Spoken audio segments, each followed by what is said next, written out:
Olá, a paz do Senhor Jesus, meus irmãos, minhas irmãs. Hoje vamos avançar mais um passo importante na nossa série sobre a escatologia da alma. Mas antes de prosseguir, se você não assistiu às aulas anteriores, eu te aconselho a pausar este vídeo e a ver essas aulas antes desta aqui, pois esse curso é uma sequência. Vou deixar na descrição do vídeo o link da nossa playlist. Na aula anterior, ouvimos Jesus, aquele que revela com autoridade absoluta a verdade sobre a alma humana. Agora chegou a hora de ouvir um dos maiores intérpretes desta revelação, que é o apóstolo Paulo. Se Jesus é a fonte primária, Paulo, ele é o grande sistematizador. Ele pega aquela luz que vem de Cristo e organiza tudo com profundidade teológica, com clareza lógica e com poder espiritual. É com Paulo que a doutrina da imortalidade da alma ganha estrutura, coerência e aplicação prática para a vida da igreja. Então imagine comigo, estamos aqui, nesta aula, com o coração em chamas, enquanto Paulo, através da sua carta, nos explica o que acontece com a alma humana depois da morte. Como é esse estado intermediário? Qual é a esperança da ressurreição? E qual é o destino eterno dos salvos e também dos perdidos? Meus irmãos, antes de começarmos, preciso deixar uma coisa bem clara. Paulo não inventa a doutrina, ele complementa, fiel ao ensino de Cristo. O que ele faz é aprofundar, ampliar, sistematizar, organizar. Então vamos caminhar junto pelas Escrituras e ouvir o que Paulo tem a nos dizer sobre a imortalidade da alma. Primeiro ponto. Paulo afirma que a alma continua viva após a morte. Vamos começar com um dos textos mais conhecidos. Paulo, ele escreve em 2 Coríntios, capítulo 5, versículo 8. Mas estamos em confiança e desejamos antes deixar este corpo, para habitar com o Senhor. Prestem atenção nesse versículo, porque aqui Paulo está apresentando três verdades profundas. Primeira verdade, ele diz deixar o corpo. Ele não diz deixar de existir. Não, ele diz deixar o corpo. Ou seja, o corpo ele é abandonado, mas a pessoa ela continua.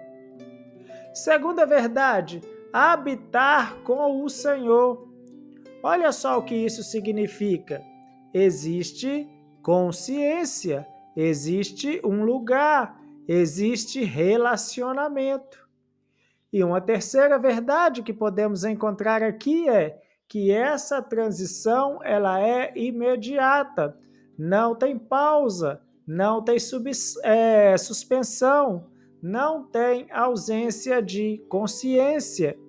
É isso que é imortalidade da alma. A alma ela continua existindo. Segundo ponto, Paulo ensina que a morte é transição, não aniquilação. Agora vamos para Filipenses. O apóstolo escreve no capítulo 1, versículo 21, porque para mim o viver é Cristo e o morrer é ganho. Pensa comigo, se a morte fosse extinção, como ela poderia ser ganho? Não faz sentido. E Paulo continua no versículo 23, tendo desejo de partir e estar com Cristo, porque isto é ainda muito melhor. Observem 3 coisas aqui. Primeiro, ele usa a palavra partir. Na verdade, no grego, essa palavra significa soltar as amarras de um navio. É uma partida, uma viagem. Segundo, ele fala em estar com Cristo. Isso é consciência plena. Terceiro, ele diz que isso é muito melhor. Quer dizer, não existe sono da alma, não existe inconsciência. Paulo tinha a certeza absoluta. Quando o cristão morre, ele entra imediatamente na presença de Deus. Terceiro ponto, Paulo ensina que o corpo morre, mas a alma vive. Em 2 Coríntios, capítulo 4, versículo 16, Paulo escreve: ainda que o nosso homem exterior se corrompa, o interior, contudo, se renova de dia em dia. Veja a distinção que ele faz. Homem exterior é o corpo, homem interior é a alma. O corpo envelhece, adoece, enfraquece e morre. Mas e a alma? A alma continua renovada, viva, ativa. Quando Paulo faz essa distinção entre o homem exterior e o homem interior, ele está afirmando uma coisa muito importante. O ser humano não é apenas matéria, existe uma parte imortal em nós. Quarto, Paulo afirma que o estado intermediário é consciente. Vamos voltar àquele texto central, 2 Coríntios capítulo 5. Paulo diz no versículo 1, sabemos que, se a nossa casa terrestre deste tabernáculo se desfizer, temos de Deus um edifício, uma casa não feita por mãos, eterna, nos céus. Prestem atenção na primeira palavra, sabemos. Isso não é especulação, é conhecimento, é certeza. O que Paulo está ensinando aqui? Primeiro, que o corpo é temporário. Ele chama de casa terrestre. Segundo, que após a morte recebemos uma realidade eterna. E terceiro, que há consciência, porque quem não existe não tem nada. E quarto, essa casa eterna é uma condição real da alma no estado intermediário. E ele continua no versículo de número 2, pois estamos nesse tabernáculo gemendo, desejando ser revestidos da nossa habitação, que é do céu. Paulo deseja estar nesta condição. E ninguém deseja nada, meus irmãos. Gente, ninguém deseja extinção. Ele deseja estar vivo, mais vivo do que nunca, na presença do Senhor. Quinto ponto, Paulo rejeita o aniquilacionismo. Lembram daquele texto de Filipenses capítulo 1, versículo 23? Paulo afirma que deseja estar com Cristo. Se a morte fosse aniquilação, Paulo estaria desejando não existir. E isso seria completamente um absurdo. Além disso, 1 Tessalonicenses capítulo 4, versículos 13 e 14, Paulo escreve: não quero, porém, irmãos, que sejais ignorantes acerca dos que já dormem. Porque se cremos que Jesus morreu e ressuscitou, assim também aos que em Jesus dormem, Deus os tornará a trazer com ele. Prestem muita atenção nisso. O corpo dorme, mas Deus traz com ele aqueles que dormem, para vir com ele. A alma precisa estar viva com ele, ou seja, os mortos em Cristo já estão com o Senhor. E eles voltarão com ele quando o corpo for ressuscitado. Isso destrói completamente qualquer ideia de extinção da alma. Sexto ponto, Paulo ensina a consciência mesmo fora do corpo. Agora olhem essa declaração maravilhosa em 2 Coríntios capítulo 12, versículo 2. Conheço um homem em Cristo, se no corpo não sei, se fora do corpo não sei, Deus o sabe. Aqui Paulo está afirmando categoricamente que é possível haver consciência fora do corpo. Ele não sabe se essa experiência foi corporal ou espiritual, mas ele sabe algumas coisas com certeza. A consciência permanece, a pessoa permanece, a identidade permanece e a experiência é real. Isso, meus amados irmãos, é imortalidade da alma. Sétimo ponto, Paulo ensina que a alma é julgada após a morte. Em Hebreus capítulo 9, versículo 27 está escrito: aos homens está ordenado morrerem uma vez, vindo depois disso o juízo. Meus irmãos, vejam bem, a tradição cristã atribui Hebreus a Paulo, e mesmo que não tenha sido escrito diretamente por Paulo, porque nós não podemos afirmar que Hebreus foi de fato escrito por Paulo, este livro certamente carrega influência doutrinária paulina. E o que esse texto está nos ensinando? Primeiro, que a morte não é o fim. Segundo, que existe juízo. Terceiro, que o juízo requer consciência. E quarto, que a alma permanece ativa para esse encontro com Deus. Se a alma fosse destruída na morte, não haveria juízo. Como isso seria possível? Oitavo ponto. Paulo afirma que a alma e corpo serão reunidos na ressurreição. Em 1 Coríntios capítulo 15, Paulo escreve o mais longo tratado da Bíblia sobre a ressurreição. É impressionante. E lá no versículo 44 ele diz: semeia-se no corpo natural, ressuscitará no corpo espiritual.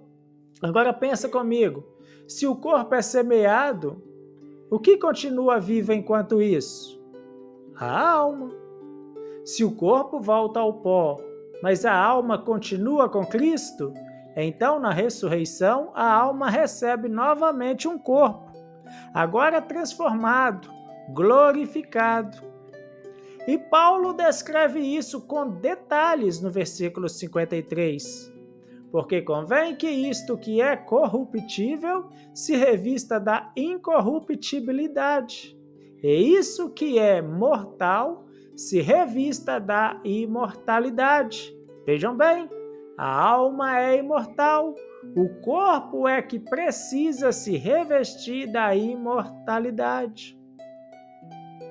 Ponto de número 9.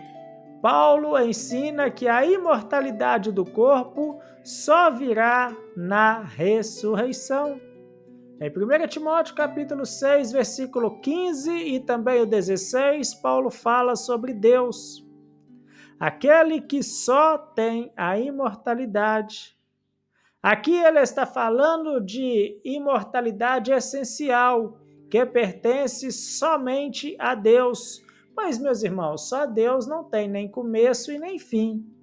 A alma ela é criada e depois de criada ela passa a ser eterna, no sentido de não deixar de existir. Mas ela teve um começo. E esse versículo está falando de Deus. Ele é eterno, ele não tem começo nem fim. Mas para nós humanos, ele diz que convém que o que é mortal se revista da imortalidade. Isso nos mostra duas coisas. A alma já é imortal, ela continua existindo, o corpo não é. Ele depende da ressurreição. Assim, toda a doutrina paulina aponta para a imortalidade da alma e a redenção futura do corpo. 10º ponto. Paulo ensina que a ausência do corpo é presença com o Senhor. Vamos voltar àquele texto central mais uma vez, porque ele é realmente a base de toda a escatologia paulina sobre a aula, que é 2 Coríntios capítulo 5, versículo 8. Deixar esse corpo e habitar com o Senhor. Essa frase é a síntese perfeita da imortalidade. A morte não é dissolução, a morte é translação, a morte é mudança de endereço. A alma sai da casa terrestre e passa a morar na eternidade com Cristo. Ponto 11. Paulo ensina que existir é estar no corpo ou fora do corpo. Em Filipenses 1, versículo 22, ele diz: mas se o viver na carne me der fruto da minha obra, não sei então o que devo escolher. Veja a distinção que ele faz. Viver na carne, ou seja, no corpo. Aqui não está falando viver na carne, pecado. Viver no corpo. Ou viver fora da carne, ou seja, viver com Cristo. Mas em ambos os casos, prestem atenção. Ele vive, ele continua existindo. Ponto 12. Paulo ensina que o crente já possui vida eterna agora. Em Efésios capítulo 2, versículos 5 e 6, Paulo diz: estando nós mortos em nossos pecados, nos vivificou juntamente com Cristo.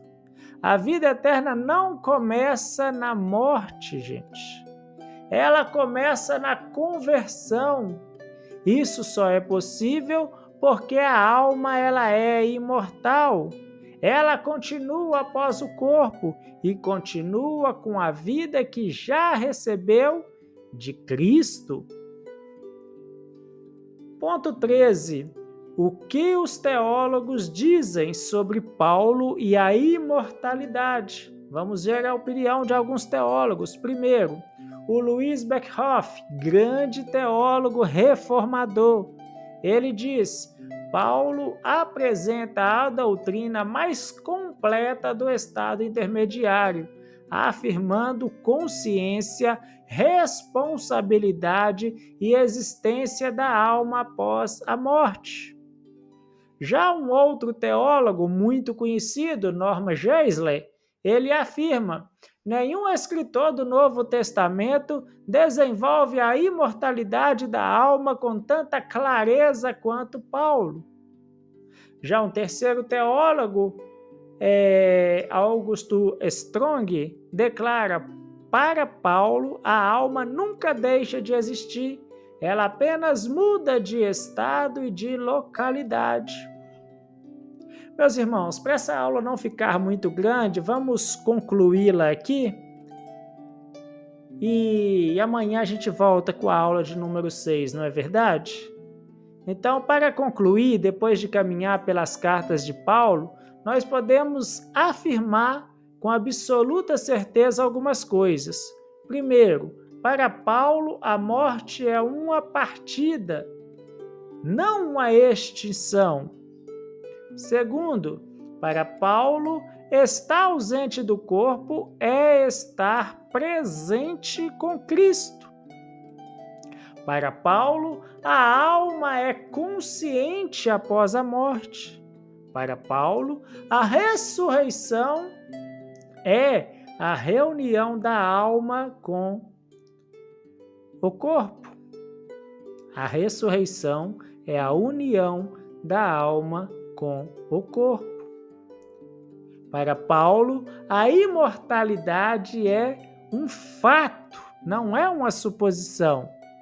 Para Paulo, o crente desfruta da presença de Deus imediatamente após a sua morte física.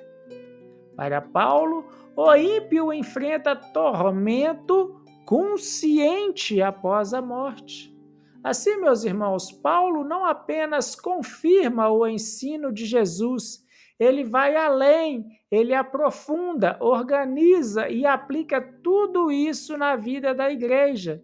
E é exatamente isso que precisamos hoje, é entender com clareza o que acontece com a nossa alma após a morte, para vivermos com esperança, com propósito, com a certeza da eternidade. Meus irmãos, eu vou parar por aqui. Que o Senhor os abençoe.